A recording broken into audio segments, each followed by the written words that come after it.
Então, pessoal, sejam todos bem-vindos aqui presentes, né, nessa live tão especial.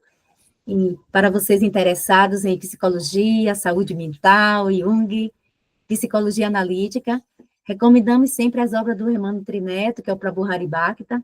Ele é autor dos livros que já disponibilizamos para vocês lá no grupo. Ele apresenta assim, um possível caminho para o caminho de uma vida mais harmônica e integral. E hoje ele está aqui nos apresentando um importante tema, que é entre a repressão e o desregramento, a busca do equilíbrio na vida espiritual. Então, eu vou passar para você a palavra do Prabhu. Hare Krishna, Prabhu. Seja Hare bem-vindo. Krishna. Hare Krishna. Boa noite a todos. Primeiramente, eu gostaria de agradecer mais uma vez a oportunidade de estar fazendo uma nova live para a ISCOM Bahia e as pessoas que estão assistindo hoje. Sempre, para mim, é uma satisfação, porque eu sou um devoto da ISCOM, formado em Salvador. Eu iniciei o processo da consciência de Krishna em 2002, e desde lá tive a oportunidade de receber muitas orientações, ensinamentos, principalmente da congregação da ISCOM Bahia. Eu sou discípulo da Vantari Swami e atualmente eu moro em Campina Grande, aqui no estado da Paraíba. Eu fiz seminário Hare Krishna de Filosofia e Teologia em 2002, 2004, melhor dizendo. Depois eu fui pujari na comunidade de Vrajadama, em Caruaru. Depois fui pujari no Templo de Salvador. E depois de um tempo, fazendo concurso público, eu acabei voltando para Campina Grande. Então, eu trabalho aqui no Hospital Regional da cidade, tenho um consultório e atendo presencialmente e online também. Então, desde 2008, estou por aqui em Campina Grande. Já me considero um cidadão campinense, digamos assim, mas, ao mesmo tempo, guardo com muito carinho, muita gratidão toda a associação espiritual que tive da congregação da ISCOM Bahia. Então, sempre que possível, estarei aqui, podendo contribuir de alguma forma, trazendo um pouco da minha experiência clínica, né, como profissional de psicologia e também como devoto. Então, todo o meu trabalho é voltado a buscar essa síntese, essa integração entre os ensinamentos da consciência de Krishna com a psicologia, especificamente a abordagem da psicologia analítica junguiana. Então, dito isto, eu acho que a gente já pode iniciar a nossa live aqui. A minha ideia é fazer uma explanação, vou tentar ser mais sucinto, não me estender muito, para também deixar um espaço para que a gente possa interagir com as pessoas que estão presentes, através de perguntas, comentários, etc. Então, pessoal, eu pensei nesse tema de hoje, inspirado no meu mais recente livro, que é o Refazendo a Alma. No finalzinho da live eu vou falar um pouquinho desse livro para vocês. E hoje vamos falar sobre o equilíbrio na vida espiritual. E para a gente poder atingir uma vida espiritual que seja sustentável, regular, que seja viável em Kali Yuga, é importante que a gente escape de dois extremos que são muito comuns, que é a repressão e o desregramento. Então, hoje vamos falar um pouquinho sobre o que seria esse processo de repressão, que seria um extremo, e o que seria esse processo de desregramento na nossa vida, que seria o outro extremo, e a necessidade da gente chegar a esse ponto de equilíbrio. Porque, como eu costumo dizer, o mais difícil na vida espiritual não é começar um processo espiritual e nem deixar o processo espiritual, mas sim a gente conseguir se estabelecer nesse caminho. Porque toda a atmosfera de Kali Yuga, como sabemos bem, né, através dos ensinamentos de Srila Prabhupada, toda a atmosfera de Kali Yuga é sobrecarregada com qualidades inauspiciosas. Aprendemos no Srimad Bhagavata que em Kali Yuga as boas qualidades humanas elas tendem a diminuir e tendem a se sobressair as qualidades demoníacas ou características que recebem a maior influência da paixão e da ignorância. Então, vida espiritual na era de Kali é um desafio muito grande. É muito raro encontrar pessoas que realmente estejam inteiramente dedicadas ou estejam estimuladas a praticar um processo espiritual.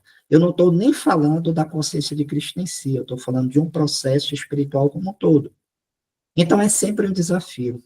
Então, a ideia da live de hoje é a gente poder se situar devidamente para que a gente consiga escapar desses extremos da repressão e do desregramento. Bem, pessoal, acredito que a maior parte de nós, a maior parte das pessoas que entram no processo da consciência de Krishna, não vieram necessariamente de famílias de devotos conscientes de Krishna. Muitos de nós, é claro, podemos ter vindo de uma influência de outras tradições religiosas, principalmente a tradição judaico-cristã, que é muito forte aqui no Ocidente, principalmente na América Latina, mas a grande maioria de nós, quando aceita o processo da consciência de Krishna, não tem essa base dos ensinamentos da consciência de Krishna, e chegamos ao processo da consciência de Krishna com uma história de condicionamento material prévio. Né? Então, a gente sabe, a gente aprende, através do Bhagavad Gita, que, como seres espirituais, ao adquirirmos o corpo material, nós aceitamos a vida condicionada. E muitos condicionamentos que temos hoje, que são tecnicamente chamados de anartas, né?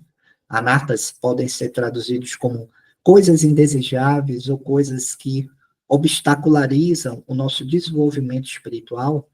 Muitos anartas, muitos condicionamentos, não se referem apenas a esta vida que estamos vivendo encarnados nesse momento, mas muitos condicionamentos, eles se referem também a experiências de vidas pregressas, de vidas anteriores. Nós sabemos que o nosso corpo material, né, o nosso corpo grosseiro, ele é produzido através do corpo sutil. Quando abandonamos o corpo, todas as experiências de vida, sejam positivas, negativas, elas ficam registradas sob a forma dos sânskaras. Né? Então, os sânskaras são aquelas impressões que ficam registradas no corpo sutil e que essas impressões vão determinar o nosso próximo corpo material grosseiro. E esses sânskaras são de diferentes tipos. Podem ter a ver com qualidades consideradas negativas, mas também com potencialidades, coisas que trazemos de vidas passadas. Então, quando assumimos um corpo material, nós nascemos com toda a nossa constituição psicofísica específica, nascemos com esse complexo que é a nossa psique, e nascemos também com esse registro de experiências de vidas pregressas. E a depender do que a gente vive nessa vida, esses registros eles podem ser, logicamente, modificados, tanto para o bem como para o mal. Nós sabemos que no processo da consciência de Krishna, nós fazemos um movimento de substituição, digamos assim, ou purificação desses registros, através do exercício das nossas atividades espirituais, devocionais. Mas até chegar ao processo da consciência de Krishna, esses sânskaras, eles podem se manifestar. Então, nós nascemos com essa bagagem, com esse background de experiências da nossa vida atual e também de vidas pretéritas. Então, a gente tem uma história de condicionamento. E quando a gente aceita o processo da consciência de Krishna, nós nos deparamos com a necessidade de uma mudança de perspectiva, uma mudança de mentalidade radical em relação ao modo como a gente vinha se conduzindo até então. Porque na consciência de Krishna, há uma inversão sobre prioridades, valores, princípios, onde entendemos que o centro é Krishna, é o Senhor Krishna. Diferentemente de antes, quando temos a tendência de nos considerarmos o centro do universo. Então, nós aprendemos desde cedo a satisfazer os nossos sentidos de forma restrita, a nos considerarmos que o centro do universo, pensarmos que tudo que existe na natureza material existe para o desfrute dos nossos sentidos, seja do ponto de vista grosseiro ou do ponto de vista sutil. Então, o processo da consciência de Krishna é uma revolução, é uma perspectiva onde precisamos fazer uma mudança de paradigma e entender que nós não somos o centro. O Senhor Krishna é o centro e que a partir do momento em que nós nos harmonizamos, nos conectamos com este centro, que é o Senhor Krishna, a nossa vida também vai se harmonizando e o processo de autorrealização vai acontecendo de uma forma mais consciente. Então, nós temos a nossa história de vida pregressa. E entre a nossa história de vida pregressa e o que a consciência de Krishna promove, digamos assim, muitas vezes existe um caminho que devemos percorrer de acordo com as nossas condições, com a nossa experiência de vida. Então, nós sabemos, por exemplo, que quando o Senhor Krishna, no Bhagavad Gita, no capítulo 12, ele vai falar sobre a ciência do serviço devocional e ele vai descrevendo as características de um devoto, ele não está falando de um devoto canista de Kari, de um devoto iniciante, ou mesmo de um devoto madhyana de Kari, um devoto intermediário.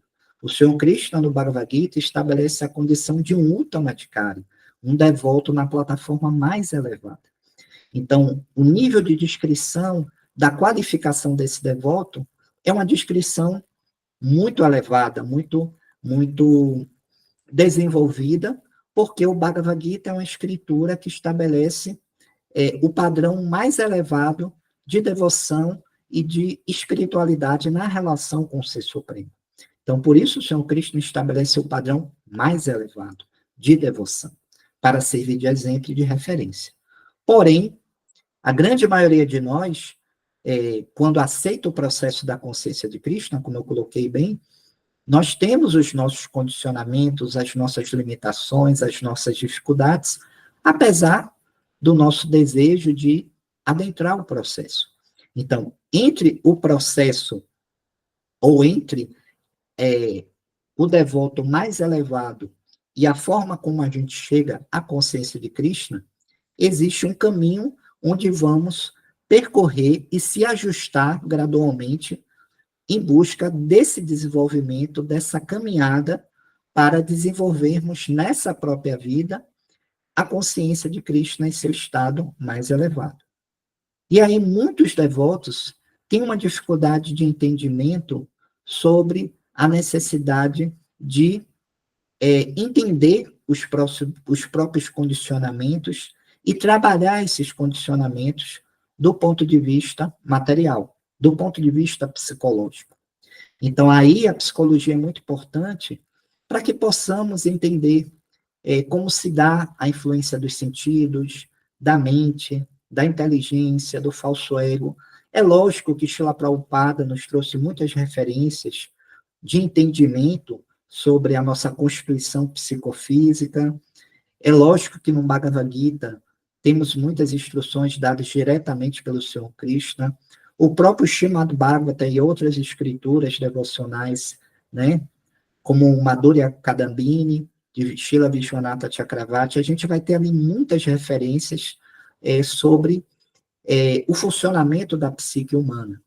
Mas, ainda assim, é importante que nós, como devotos, tenhamos uma abertura para considerar também outras formas de conhecimento que não são necessariamente devocionais, mas que são formas que podem auxiliar no entendimento da nossa psique, da nossa estrutura psicofísica, porque pode ser uma ferramenta auxiliar além do processo de Bhakti Yoga.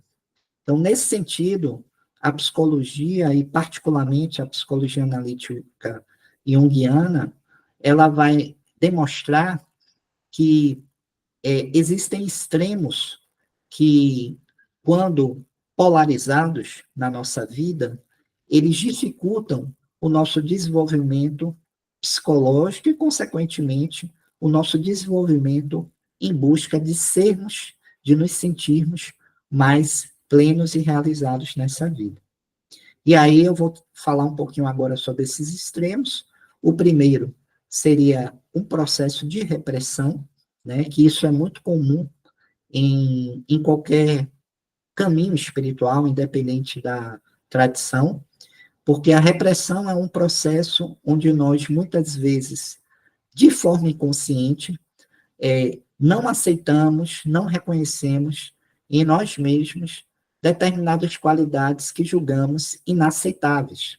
É a parte da personalidade humana que é definida por Jung como a sombra psicológica, que é uma dimensão da psique humana onde nós reprimimos, não aceitamos determinadas características, às vezes não temos total consciência, ou às vezes até temos um lapso de consciência, uma intuição dessas características em nós, mas não reconhecemos, não aceitamos.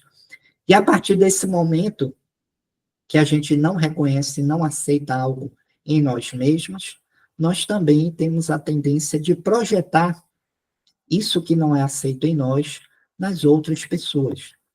E com isso podemos criar uma série de distúrbios, de problemas nas nossas relações na vida social.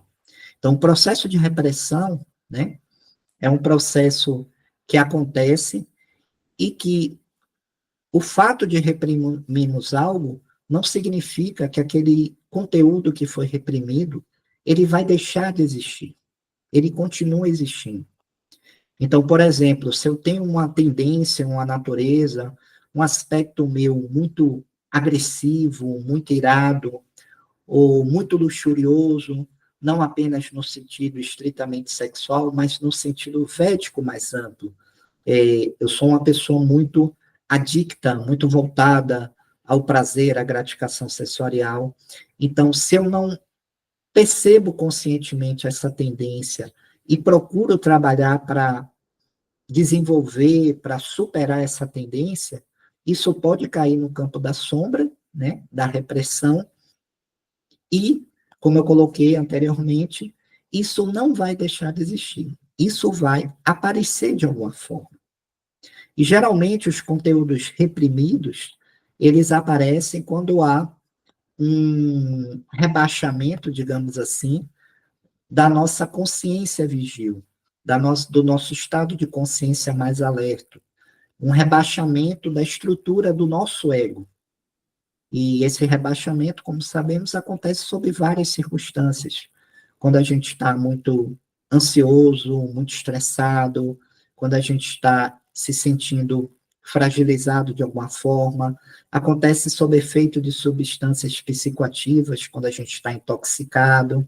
Então, sempre que o ego rebaixa um pouquinho a consciência, a tendência é se manifestar em conteúdos que não estão associados, que não estão integrados à consciência. E esses conteúdos manifestos vão revelar, de uma forma, às vezes, um pouco desestruturante na nossa vida, características que a gente não quer reconhecer em nós mesmos. Então, a repressão, ela tem essa dinâmica, digamos assim, do ponto de vista psicológico. Se a gente reprimisse algo e não quisesse olhar para aquilo e aquilo simplesmente desaparecesse, não atuasse na nossa vida de alguma forma, seria muito bom, digamos assim. Mas não é o que acontece. E sabemos também que um outro resultado da repressão, principalmente das emoções, dos sentimentos, é a somatização. Então, existem pessoas que têm uma tendência mais natural, digamos assim, a somatizar. Então, a somatização é um processo de que algo, do ponto de vista psíquico, que não está bem integrado para a pessoa, que não está consciente para a pessoa, que não está harmonizado para a própria pessoa, esse conteúdo, ele pode atingir algum órgão do ponto de vista material, algum órgão físico, né? Então, a depender do tipo de emoção, aquela emoção reprimida muitas vezes vai afetar órgãos específicos do corpo. Então, tem todo um estudo dentro do campo da psicossomática que vai estabelecer essas relações, justamente porque, como sabemos, a nossa psique ela não está desconectada do corpo, né? Nós trabalhamos e nós entendemos teoricamente as funções psíquicas, as funções corporais, como uma forma de entendimento teórico, mas elas não estão totalmente separadas, elas estão, na verdade, estritamente vinculadas e relacionadas. Então, como eu coloquei, a repressão de um conteúdo não vai fazer com que esse conteúdo desapareça ou deixe de existir, muito pelo contrário, vai se manifestar de alguma forma. Uma das formas também muito interessantes em que conteúdos reprimidos se manifestam são nos sonhos.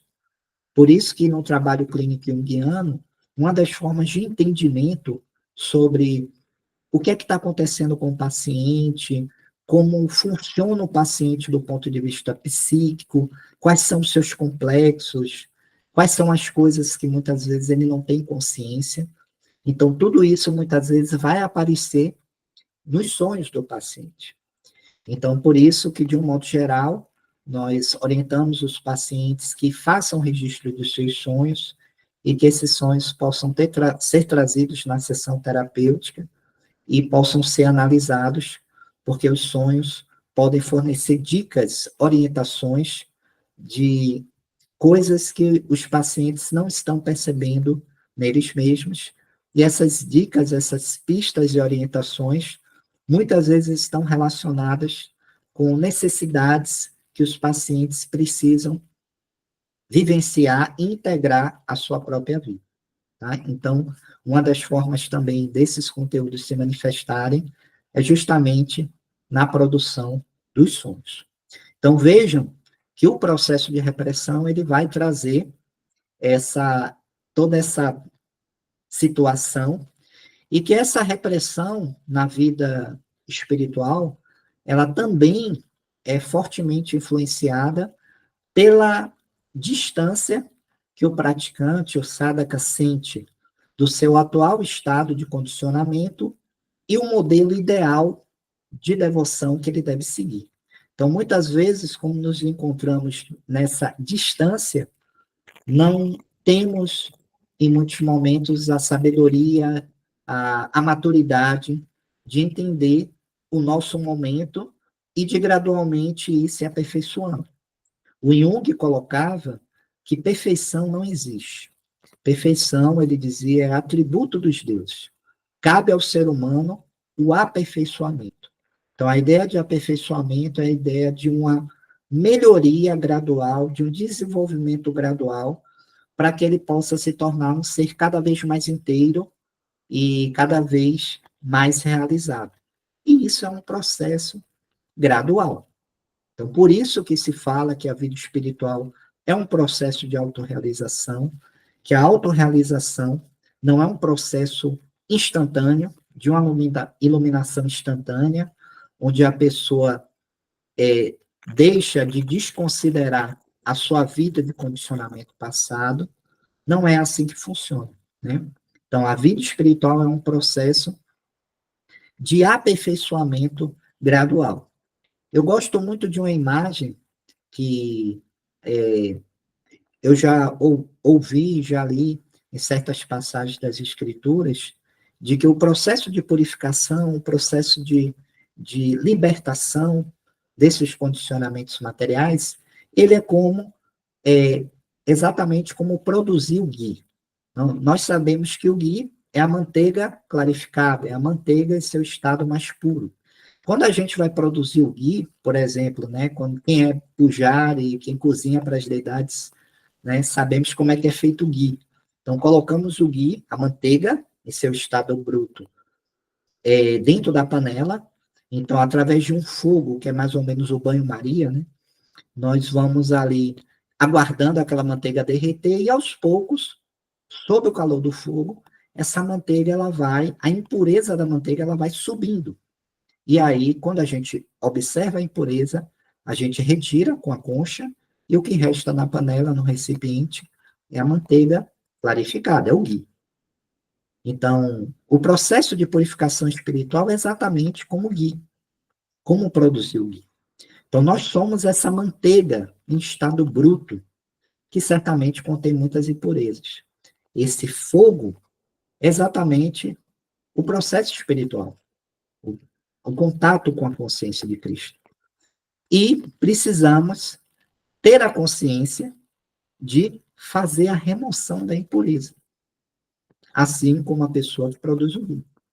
Mas se a pessoa que produz o gui não observar a impureza vai ficar ali. E ela não vai fazer o processo de retirada da impureza. Então, exatamente, nós precisamos ter a consciência de que quando praticamos a consciência de Krishna, as impurezas, elas vão subir. Né? Os nossos condicionamentos, eles podem se manifestar. E a partir desse momento, nós precisamos ter a atitude consciente de perceber essas impurezas se manifestando e tentar fazer um trabalho de aperfeiçoamento diante dessas impurezas que estão se manifestando. Porque é um processo de purificação. E para isso precisamos estar consciente daquilo que está aparecendo em nós mesmos. Então vejam que a repressão é um processo exatamente o inverso. Nós negamos a nossa história de condicionamento material prévio, nós entramos num processo de auto-engano, de acharmos que somos seres iluminados instantaneamente. Então, esse caminho é um caminho muito perigoso para a vida espiritual, porque não é um caminho genuíno, não é um caminho de desenvolvimento progressivo.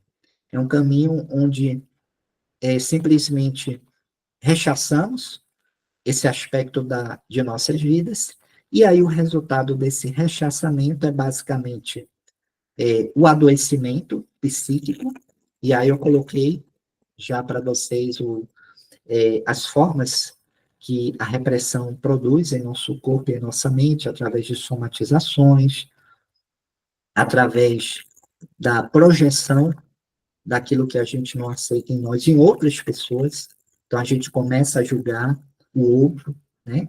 A gente começa a condenar o outro, a gente começa a ver o defeito ou os defeitos nos outros, sem perceber que aquilo que a gente se indigna com o outro pode estar falando da gente mesmo. E uma outra forma muito nociva que a repressão produz é simplesmente a hipocrisia. Então, a gente pode também se tornar, quando a gente não reconhece as nossas próprias limitações e condicionamentos e fica o tempo todo julgando os outros, podemos nos tornar pessoas hipócritas, que às vezes até não se adequam aos princípios da vida espiritual e levam a vida de hipocrisia, se mostrando uma coisa, mas intimamente realizando outro tipo de atividade. Então, a repressão é um processo que é muito perigoso para a vida espiritual. No outro extremo, nós temos exatamente o desregramento. Né? Então, desregramento é esse descontrole dos sentidos. E justamente esse processo de desregramento, do descontrole dos sentidos, certamente vai trazer uma série de prejuízos ao nosso corpo, à nossa psique como um todo. Não é muito difícil de entender isso, então nós sabemos que o desregramento no ato de comer, no ato de se divertir, no ato de se relacionar na vida material, do exercício da própria sexualidade. Nós sabemos que o desregramento, ele abrevia a nossa vida, ele compromete a nossa qualidade de vida. E eu não estou falando aqui nem de vida espiritual, eu estou falando de vida no ponto material mesmo. Então, uma pessoa desregrada, uma pessoa que come qualquer coisa, que consome qualquer tipo de conteúdo, uma pessoa que se dispõe em qualquer tipo de situação, que não se cuida, que não se protege, essa pessoa ela vai abreviar a vida dela e vai comprometer significativamente a qualidade de vida dela. E nós sabemos que, principalmente na nossa realidade, eu não sei como é isso em outros países aqui na América Latina, mas aqui no Brasil, eu trabalho na área de saúde pública, trabalho em um hospital, a gente observa como o brasileiro como um todo, ele é extremamente desregrado, né? Então, nós nos alimentamos muito mal, dormimos, não temos nenhum tipo de higiene de sono, consumimos todo tipo de conteúdo na internet. Então, não podemos esquecer que tudo aquilo que consumimos nos afeta do ponto de vista físico e do ponto de vista mental. Precisamos entender que a intoxicação não se refere só ao consumo de substâncias psicoativas, mas que determinados tipos de conteúdos que a gente consome nos intoxica com a ira, com a inveja, com a luxúria, com o desejo de dominar e explorar o outro em diferentes instâncias. Então, o processo de desregramento, ele vai trazer uma série de prejuízos à nossa vida. Sem falar que sem disciplina, sem regulação, nós não conseguimos absolutamente nada do ponto de vista material.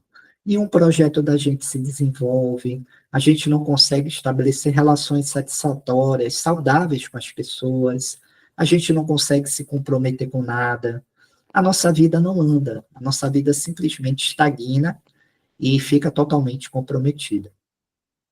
Então, entre a repressão e o desregramento, existe o caminho de um cultivo de uma vida saudável e regular, que é justamente o que Srila Prabhupada tanto enfatiza em sua obra sobre a necessidade de nos estabelecermos no modo da bondade.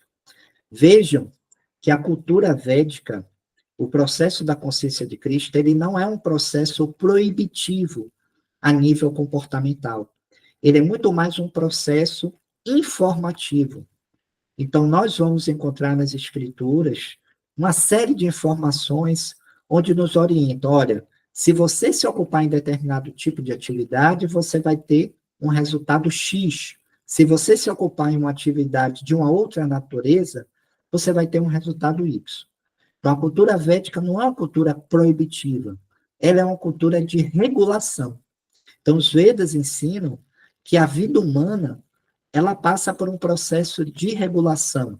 Por quê? Porque exatamente os Vedas têm conhecimento sobre os condicionamentos, os diferentes níveis de condicionamentos que a alma assume quando aceita o corpo material. No Néctar da Devoção, por exemplo, onde se fala sobre a ciência da Bhakti Yoga, eu lembro que existe um apêndice onde Srila Prabhupada vai explicar os diferentes tipos de anartas a que a entidade viva condicionada está sujeito. Então, por isso que os Vedas falam tanto sobre equilíbrio, sobre regulação e cultivo do modo da bondade. Então, como sabemos bem, o modo da bondade não se fala apenas, não se refere ao fato de sermos apenas bons, mas se refere à necessidade de regulação nas nossas atividades como um todo. Até porque sabemos que tudo na natureza material pode ser classificado de acordo com os gunas, né, que são a bondade, a paixão e a ignorância.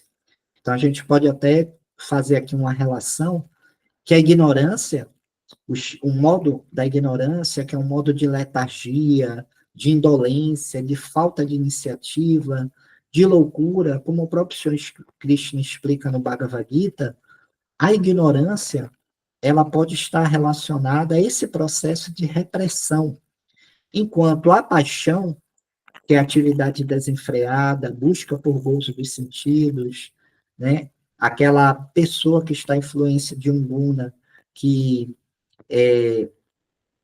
ela quer um resultado imediato. Então, a gente pode pensar que a paixão ela está mais associada ao processo de desregulação dos sentidos, de desregramento. E o modo da bondade seria uma alternativa para a gente escapar desses extremos da repressão, que estaria associada à ignorância, e do desregramento, que estaria associada à paixão. Então, por isso que Srila Prabhupada enfatizou tanto o cultivo do modo da bondade, porque é através do cultivo do modo da bondade que a gente consegue praticar a vida espiritual. Então, sabemos também que os gunas, eles não são puros, eles não se manifestam na natureza material de forma pura. Os gunas, como o Senhor Krishna explica no Bhagavad Gita, eles estão sempre mesclados, lutando pela supremacia um do outro na natureza material. Mas nós temos muitas ferramentas que Srila Prabhupada nos legou que ajudam a gente a se regular na bondade. E entendam, né? É sempre importante a gente estar frisando que o modo da bondade é um guna material, não é um modo espiritual, é um guna material. Então, é uma plataforma básica de vida humana para a gente se situar, para que a partir daí possamos praticar o processo espiritual, que aí é o processo de Bhakti, os 9 processos de Bhakti. Mas o modo da bondade ainda é um modo material. A própria aceitação da iniciação espiritual e os 4 princípios que o devoto assume no momento da iniciação espiritual, né? E os princípios proibitivos de não comer carne, peixe, ovos, não se intoxicar, não praticar sexo ilícito e não praticar jogos de azar, esses princípios comportamentais, eles não são princípios de vida espiritual, eles são princípios de vida humana. Princípios espirituais, princípios de vida espiritual, é cantar 16 voltas, é lembrar de Krishna, adorar Krishna, isso é Bhakti.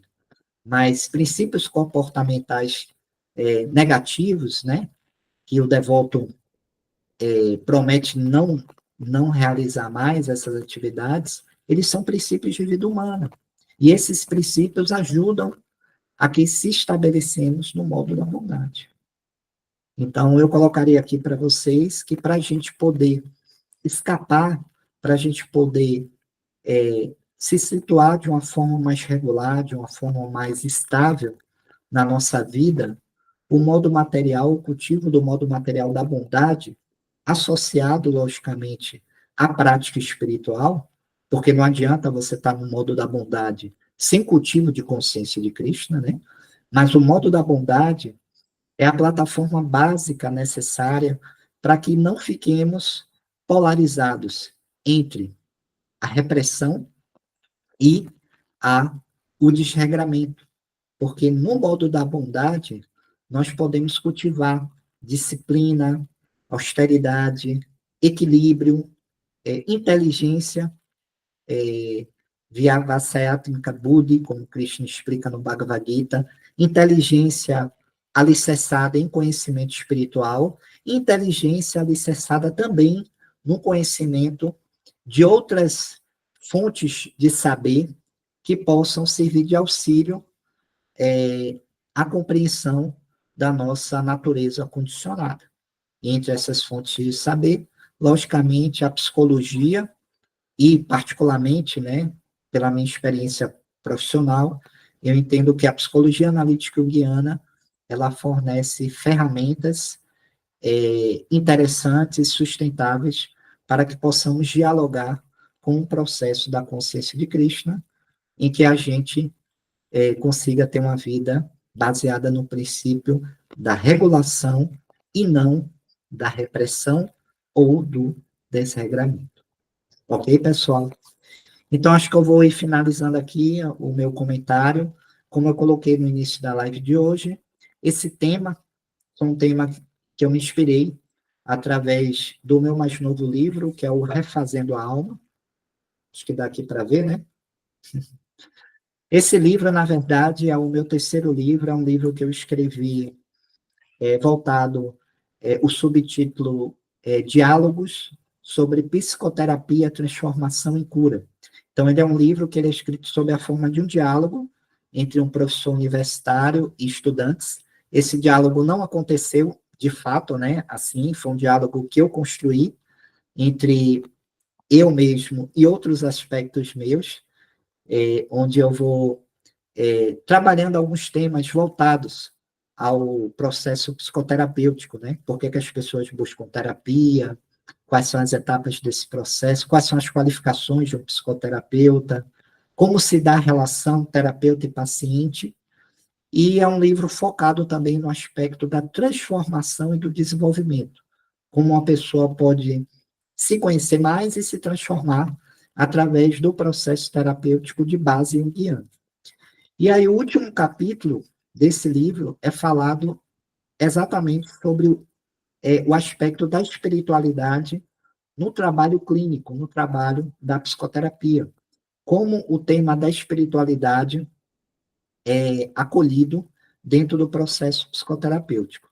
E aí, entre alguns pontos, eu vou falar exatamente sobre essa questão desse alinhamento, dessa regulação, da necessidade de sairmos dessas polarizações entre a repressão e o desregramento, da necessidade de nos estabelecermos num estilo de vida, numa prática de vida espiritual, que, como eu coloquei também no início da live de hoje, seja uma prática sustentável, seja uma prática que a gente possa fazer até o final da nossa vida.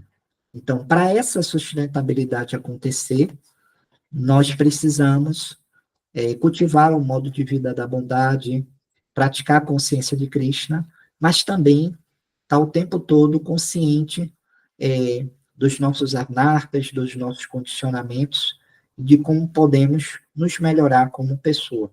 Sem essa consciência e sem o entendimento também amoroso com nós mesmos, com a nossa própria condição, né, nós não conseguimos avançar e, no momento, podemos estar muito estritos, muito focados, mas em outro momento, por não conseguirmos trabalhar bem esses condicionamentos, nós podemos simplesmente abandonar todo o processo, como certamente já vimos, né, na nossa experiência da consciência de Cristo, muitas pessoas que às vezes aceitam o caminho espiritual, mas que por não conseguirem se ajustar ao ideal, digamos assim, elas não conseguem viver o que é possível de ser vivido. É muito importante entendermos que vida espiritual não é competição. Nós não estamos competidos com ninguém. No mundo espiritual, ninguém está competindo com ninguém. Todos estão servindo a Krishna, ao Senhor Krishna. E todos estão felizes servindo na condição em que se encontram. Então, a vida espiritual não é competição. Na verdade, se existe uma competição, é com nós mesmos, né? Nós precisamos estar o tempo todo numa condição onde possamos estar melhores do que fomos anteriormente. Mas não existem adversários externos, não existe uma competição externa, né? Então, precisamos entender a nossa condição e vivenciar o que é possível de ser vivido naquele momento e gradualmente ir se aperfeiçoando. Ok, pessoal? Então, acho que eu já falei demais. Eu vou deixar um espaço aqui para que vocês possam perguntar, interagir e trazer um pouquinho também das dúvidas e da experiência de vida de vocês em relação a essa temática. Então, eu já vi aqui uma pergunta da Âmia, não sei se a Âmia pode falar agora, ela mesma perguntar. Âmia? Ela botou assim, deixa a palavra contigo. Pode ler, Mataji, então. Pode como ficar melhor. Tá, boa noite, Prabhu, parabéns pela excelente palestra. Gostaria, por gentileza, que o senhor explicasse com mais detalhe como se dá a negação dos anartas e como reverter esse padrão visando a nossa ampliação da consciência de Krishna. Então, a negação dos anartas, ela se dá de várias formas, né? Muitas vezes, a depender do nosso estado de consciência e da capacidade também da gente se perceber, porque vivemos numa cultura muito extrovertida, né? E o cultivo do autoconhecimento, da introspecção, não é uma coisa muito valorizada na nossa cultura. Nós somos latinos, e o latino, de um modo geral, é muito extrovertido, é muito voltado para fora, né?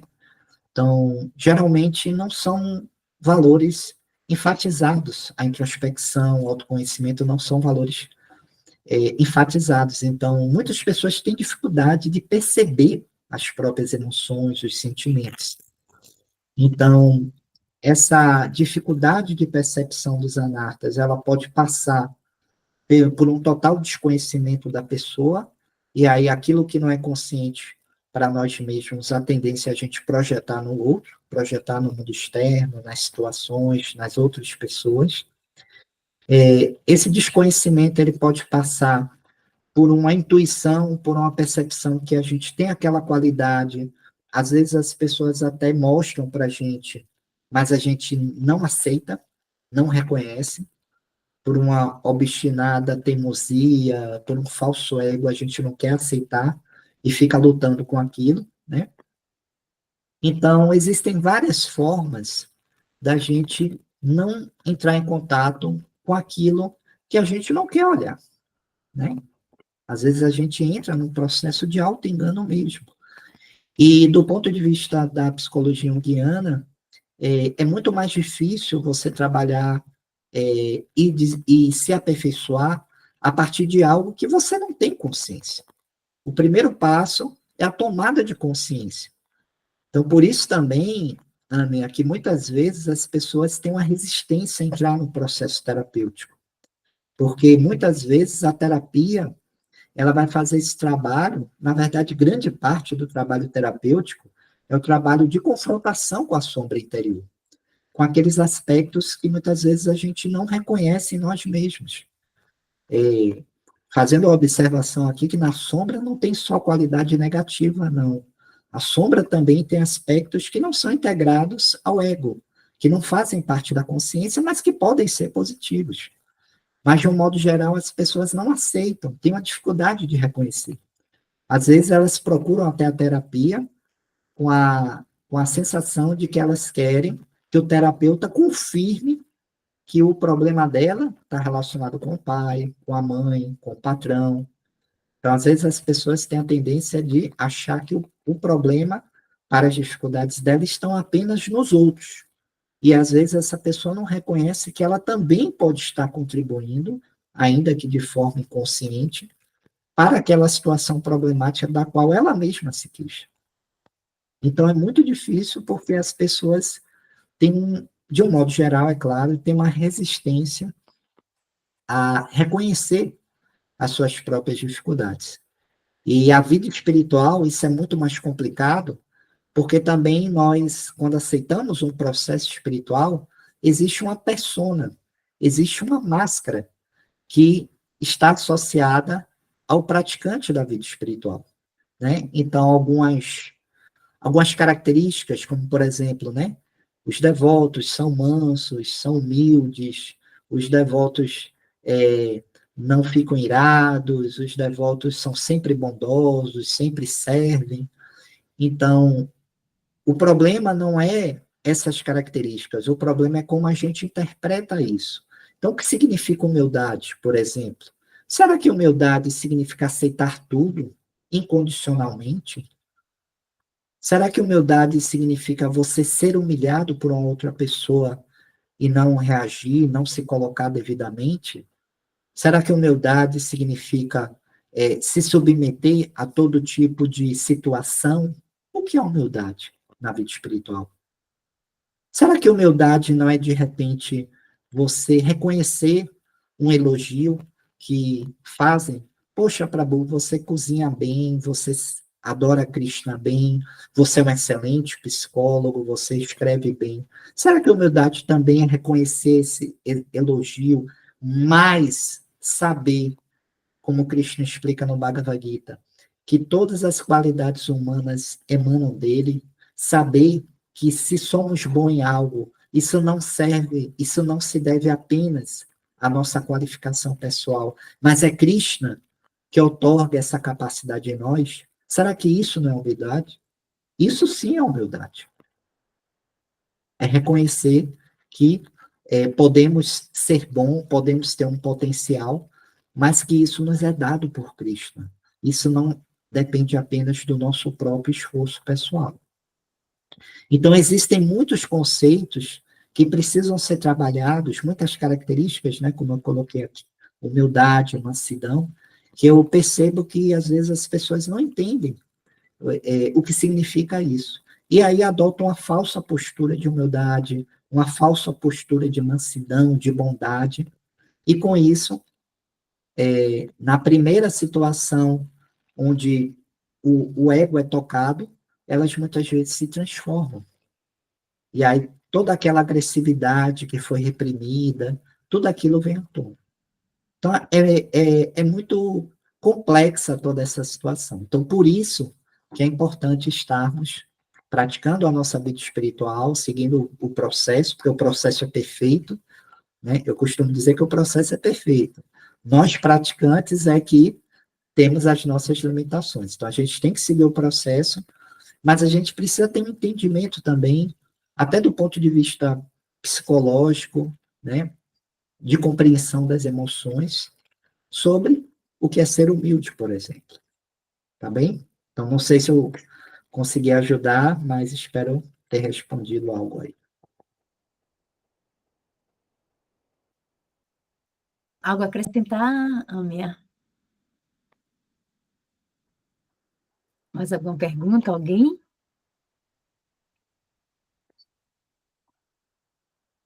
Tudo bom? Microfone. Eu sou Arabi, sou filha de Dilza, da Tulace, irmã da Caruna. Eu lhe conheci há muito tempo atrás. Caí direto, eu não sou devota, tá? E aí minha mãe mandou para o grupo, e eu falei, poxa, eu vou entrar, porque sempre quando alguém vem falar alguma coisa, sempre tem algo a acrescentar. E eu acho que você veio falar para mim, viu? Muito obrigada. Quer dizer, eu sempre vivi a Arabi na euforia, né? Faço terapia há 22 anos, viu? Entre e saio. Hoje eu faço psicoterapia psicanalítica, com psicóloga Sim. analítica. E aí, essa semana, minha mãe chegou para mim e disse, minha filha, você anda mais triste, mas na realidade não é tristeza. Eu acho que a gente fica na euforia para não dar conta da nossa vida como um todo. Porque Isso. ficar nesse estado aqui eufórico, feliz o tempo inteiro, justamente para não entrar nas suas questões interiores, né? A Arabi é sempre alegre, a Arabi é sempre divertida, a Arabi é sempre... E sempre é esse, e às vezes não tenta em contato. E a Arabi atual, ela entra em contato com sua dor. Ela é importante saber que tem raiva, saber que tem tristeza, saber... E eu tô num estado um pouquinho mais down, mas também é fase, e achei isso ótimo você falar, porque eu vi a preocupação de uma mãe, né? Cadê aquela filha? E essa filha mais tranquila. E aí, como é bacana ouvir que, né, que é bom entrar. Que filosofia é essa? E a questão do consumismo, da vida como um todo. Obrigada, viu, por tudo. E obrigada por esse contato. Tenha uma boa noite. Obrigado, Arabi. Eu lembro de você também, né? Na verdade, eu conheci a Caruma logo quando ela entrou no movimento, e eu lembro de você com muito carinho, lembro da Caruna, e muito bacana.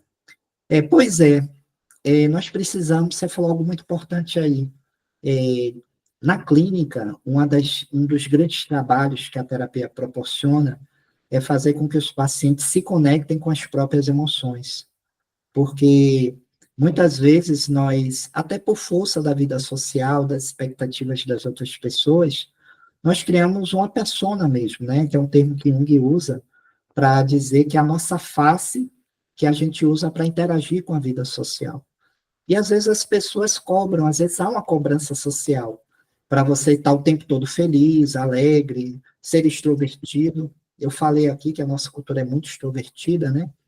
E às vezes quando a pessoa está mais reservada, está mais no canto dela, as pessoas confundem introspecção, recolhimento, que em alguns momentos é necessário, até com a depressão, né? Então, na clínica, a gente tem ferramentas para fazer um diagnóstico diferencial e entender que esse recolhimento, em muitos momentos da vida, é necessário, porque às vezes são processos onde a gente está, digamos assim, processando certas coisas. Porque a gente não tem, Arabi, na nossa cultura, tempo para processar nada. Porque a gente precisa ser o tempo todo produtivo, alegre, feliz, está de bem com a vida. Então, isso é uma forma também muito complicada de viver. Às vezes, a gente precisa ter tempo para se conhecer e para processar certas experiências. Então, a terapia, ela produz isso, né? Às vezes, a gente sai de uma sessão de terapia muito mexido, e é bom, que bom que está mexendo. Porque sempre um terapeuta que não mexe nada também não funciona, né? Você tem que sair mexendo, reflexivo, questionando, se questionando. Então, isso é muito importante em todo esse processo. E aí, só para finalizar o meu comentário aqui, na vida espiritual também é uma dificuldade das pessoas reconhecerem as próprias emoções, e principalmente emoções ou qualidades de natureza mais instintiva, como a raiva, a agressividade, a ira, como ter um exercício de uma sexualidade que seja saudável, que seja regular, que seja uma sexualidade alicerçada sobre um princípio de vida espiritual. Então, as pessoas têm dificuldade, porque ficam apegadas a essa persona da pessoa religiosa. E da repressão, né? Que você fala da repressão. Exato, aí entra num processo de repressão e ficam apegadas a uma persona religiosa. Eu não estou falando que é uma persona específica de um devoto de Cristo, não estou falando de uma persona religiosa. Aquele cara que não curte a vida, que é chato, que é ranzinza, enfim. E isso é uma forma de adoecimento, né? A gente tem que entender que a religião, ela pode ser saudável para o nosso desenvolvimento, mas a religião, ela pode estar a serviço também de uma neurose, né? Então, a forma como a gente pratica as coisas, elas são determinantes na nossa vida, né? Então, eu costumo dizer que o problema não é a religião em si, ou não é o fato de você ser Hare Krishna, evangélico, bandista, não importa a religião. A questão é como você pratica o processo. Aquilo pode ser saudável ou aquilo pode ser adoecedor para você e para as pessoas da sua convivência. Eu queria saber como você aborda, porque eu sou médica, né, e trabalho eu sou acupunturista, então eu acho que o paciente, quando vem para mim, ele quer trabalhar um outro lado integrativo, fora do convencional. E eu abordo muito a espiritualidade com meus pacientes, porque eu sei que, vi vários estudos, que aquele que tem fé, ele, independente de que fé for, maior resiliência, melhora o tempo de tratamento é um tempo mais curto. Como abordar isso com né, espiritualidade e o tratamento? E qual foi outra coisa que eu ia perguntar, Arabi? Passou. Mas aí, se vier de novo, eu pergunto. Pelo que eu entendi, você está falando sobre o acompanhamento, no acompanhamento clínico, como é que é tratado as questões voltadas à espiritualidade, é isso? Isso. A outra pergunta eu percebo muito também e vejo que muitas pessoas que têm um perfil narcisístico, ele se usa da religião para se impor, né, ou se colocar como vítima. Você tem percebido isso nos seus estudos, ou o Jung não tem nenhuma relação com relação a isso? Bem, são duas questões diferentes, né? Eu vou tentar aqui trabalhar a questão da espiritualidade nesse momento agora. Veja só, do ponto de vista clínico, é sempre importante a gente trabalhar o que é importante para o paciente. Eu sou um devoto de Krishna, eu tenho a minha formação espiritual religiosa, mas eu não tenho o direito de exercer sobre o paciente qualquer tipo de intervenção dessa ordem. Então, eu tenho pacientes que são religiosos, de outras tradições espirituais, tenho pacientes que são devotos de Krishna, e tenho pacientes ateístas, que em nenhum momento falam sobre a necessidade de religião ou espiritualidade. Então, eu costumo observar, Abi, e seguindo também a orientação da minha abordagem, os movimentos que os pacientes fazem em relação a essa questão. E o que eu observo é que mesmo uma pessoa que não fale de religião, em algum momento, né, possivelmente, ela vai trazer questões relacionadas ao sentido, ao propósito da vida, né? Qual é o sentido de estarmos aqui e por aí vai. Então, nesses momentos, elas começam a trazer temas voltados à espiritualidade. Porque espiritualidade não significa apenas você ter ou não ter religião, mas a espiritualidade está muito associada na abordagem junguiana sobre um propósito maior na vida, um sentido maior na vida, e muitas vezes um sentido que conecte a vida humana a algo superior. Então, eu particularmente, e acredito que é a orientação dentro da abordagem junguiana, eu observo o movimento dos pacientes. E aí, se nesse momento eles trazem questões voltadas à espiritualidade, e é meu dever acolhê-los nesse sentido. E não simplesmente recriminá-los, do tipo, não, aqui não é lugar para falar de religião. Você quer falar sobre isso, fale isso no terreiro, fale isso no centro. Não, não existe isso. Na terapia não existe assunto que não possa ser falado. Qualquer assunto na terapia pode e deve ser falado, desde que aquilo seja relevante para o paciente. Então, o terapeuta tem que ter essa abertura, né, essa disponibilidade para acolher esses temas e trabalhar, no caso a espiritualidade, você colocou, trabalhar sobre a importância daquele tema para a pessoa.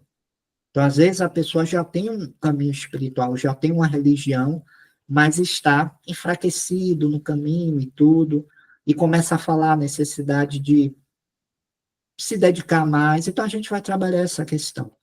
Mas, em nenhum momento, eu me sinto no direito de dizer, você tem que ter religião, ou você tem que seguir esse caminho, ou tem que seguir outro caminho.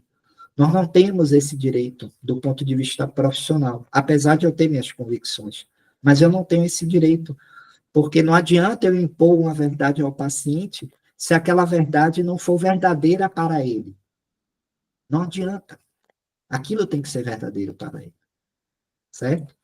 E com relação à sua segunda questão sobre narcisismo, bem, até onde eu estudei assim, eu não lembro do Jung falar algo tão específico assim. Mas, de fato, muitas pessoas que têm um traço ou um transtorno de personalidade narcisista podem ser pessoas que têm uma certa influência sobre outros e podem se colocar numa condição de superioridade, né? E numa condição onde os outros se colocam subservientes a ela. Então, isso pode acontecer em posições de liderança, como, por exemplo, um líder religioso, né? Um líder que se dispõe, né, a acompanhar as pessoas, a salvar as pessoas, mas muitas vezes por trás dessa disposição messiânica, digamos assim, essa pessoa está ali para satisfazer as próprias necessidades dela. Então, é muito perigoso isso. Muito obrigada, viu, pela atenção. E interrompi bastante, né? Passei do horário de vocês, mas fico feliz. Obrigada, viu? Obrigado, Arabi. Assim, me veio até uma questão, né, que quando você falou dos sentidos, né,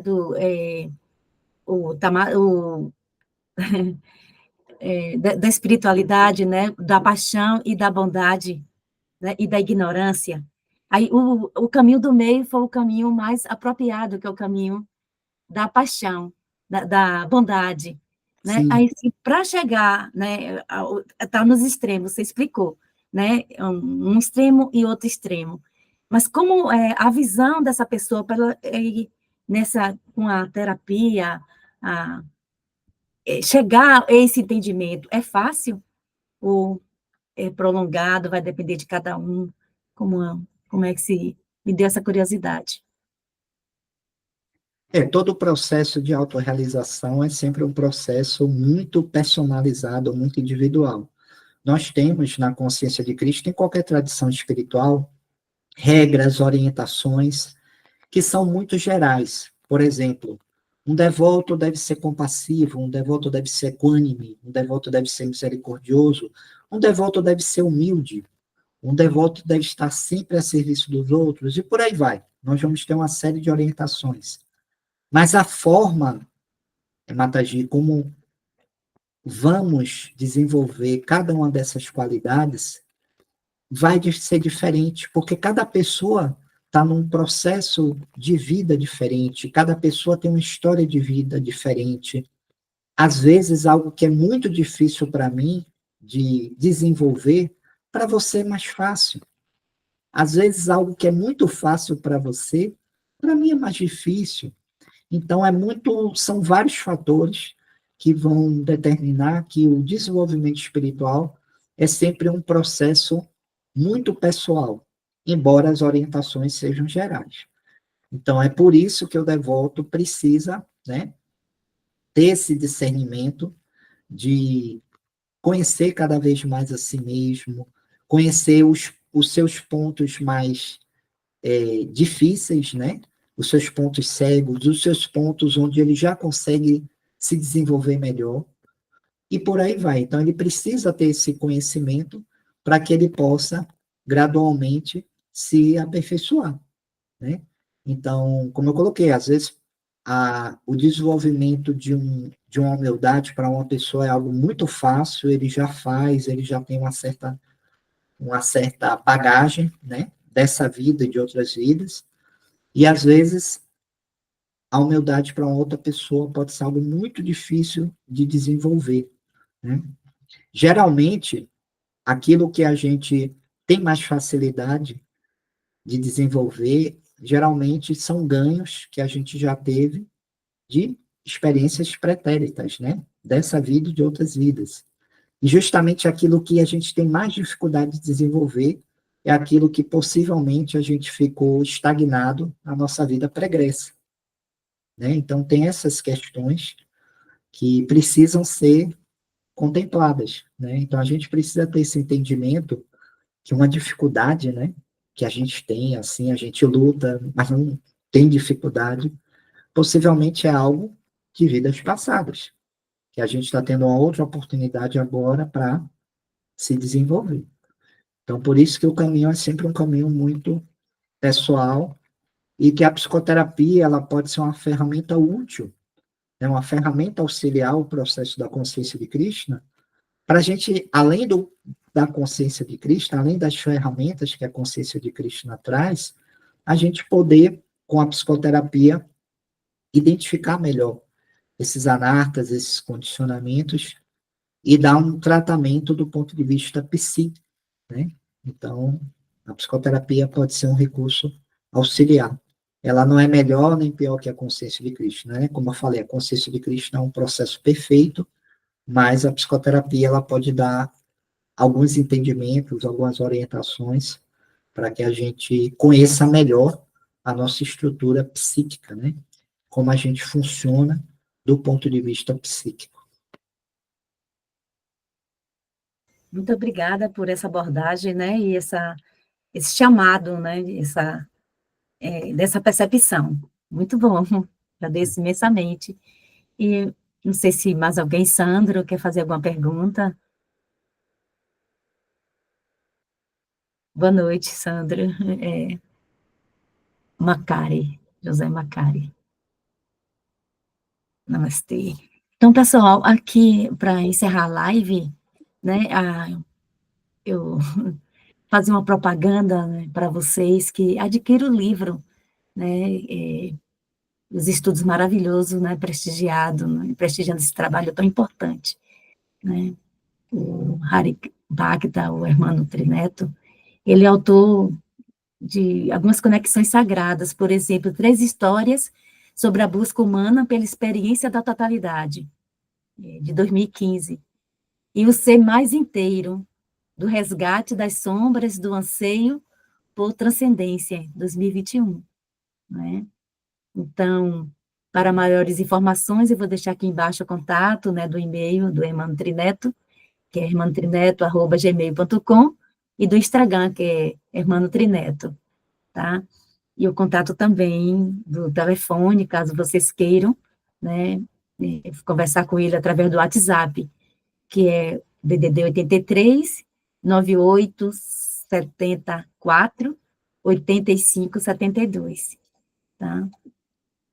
Não deixe de assistir essa live, né, de compartilhar também com as pessoas, né, que vocês têm um coração conectado com cada um de vocês. Uma live muito especial para você. E Então, Matagia, eu queria agradecer, tá, mais uma vez pela oportunidade. Eu sei que a realização de qualquer evento tem uma certa dose, né, de tempo, de trabalho, de dedicação. E eu imagino que a vida está corrida para todo mundo, né? Então, eu fico muito feliz, muito lisonjeado de, de todo mundo que ajudou para a realização desse evento, particularmente a senhora, a Mata de Caruna também, viu? E eu estou sempre à disposição aqui para poder trazer um pouquinho, né, da minha experiência. Todo mundo tem algo a contribuir, tem algo a oferecer para o desenvolvimento, né, das pessoas.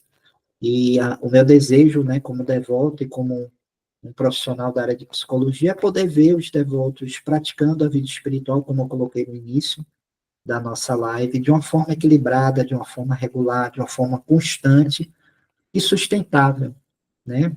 Quando a gente fica nesses extremos da repressão, da desregulação, a gente não consegue se sustentar, né?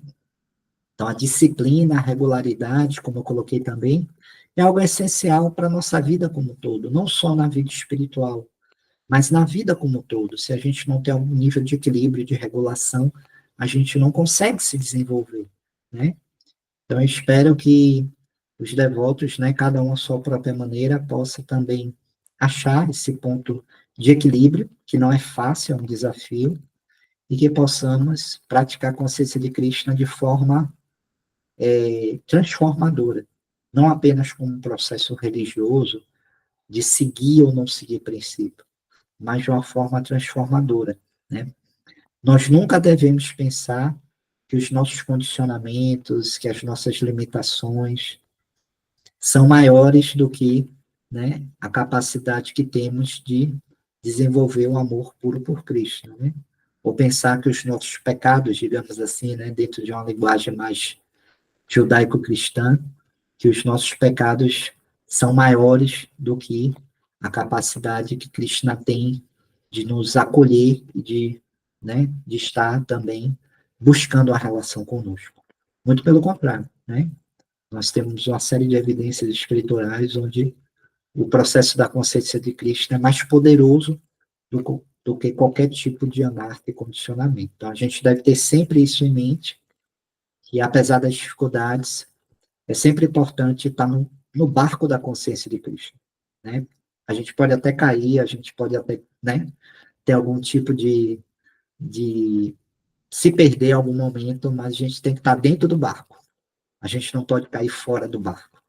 E se a gente cai fora do barco, a gente fica imerso novamente na vida material condicionada. Então, é sempre importante entender que Srila Prabhupada fez um barco transcendental, que é a ISKCON, né, que é o processo da consciência de Cristo. Então, dentro desse barco transcendental, nós temos condições de cruzar esse oceano da vida material.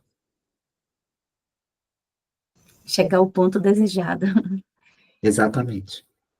E assim, observo que o Bhakti Yoga, né, a devoção do amor puro, né, e da proporção do prazer, né, do Supremo, né, que é um caminho assim espetacular, né, que leva todos à compreensão, como você colocou, de si próprio, né, observando e exercendo o amor e a compaixão com os demais, né, que ponto eu posso ter empatia pelo aquele outro que está, às vezes a gente não entende, mas vamos colocar no lugar do outro, né, para perceber o motivo pelo qual eles estão reagindo, né, e perceber em nós mesmos, né, muitas vezes algo que está evidente em alguém está em nós, né, e assim a gente vai compreendendo e vamos, né, seguindo o caminho, né, com mais amor, né? Então, é isso, Prabhu. Esses aconselhamentos que você vem nos trazendo é bastante enriquecedor.